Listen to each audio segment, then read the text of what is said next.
దోశలమ్మ దోశలు, వేడి వేడి దోశలు, మా హాస్టల్లో దోశలు పెట్టారు. కొత్తగా ఏమైనా ఉంటే చెప్పు అంటారా? ఆనియన్ దోశ, కారం దోశ, ప్లెయిన్ దోశ పెడతారనమాట.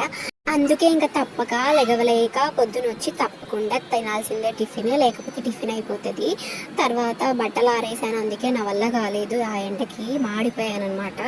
బట్టలు చాలా ఉండే, అందుకనే ఇంకా మళ్ళీ లంచ్ టైం అయిపోయింది. లంచ్కి కిందకి వెళ్ళిపోదాము. మళ్ళీ సేమ్ చికెన్ బిర్యానీ, అదే టేస్ట్ మారదు. నేను అడిగి ముక్కలేపించుకున్నాను కొంచెము, ఇక కొంచెం తినేసి కొంచెం వదిలేసాను.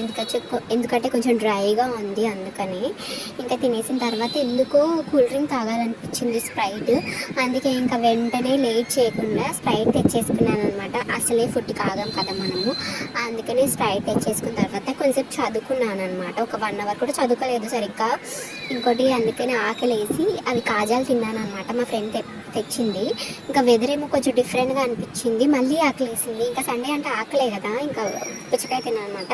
తర్వాత కొంచెంసేపు అయినాక మళ్ళీ ఆకలేసింది. డిన్నర్ టైం అయిపోయింది. డిన్నర్లో ఏమో గోంగూర పచ్చడి, వడియాలు, సాంబారు, ఇంకా రైస్ పెట్టారనమాట. మంచిగా అనిపించింది, టేస్ట్ అయితే బాగుంది. తినేసి కొంచెం ఫ్రెండ్స్తో ఎంజాయ్ చేసి పైకి వచ్చాను వాకింగ్ చేద్దామని. సాడ్గా నా మొహం ఎట్లుందో చూడండి, ఎందుకంటే రేపు మండే కదా, అందుకనే.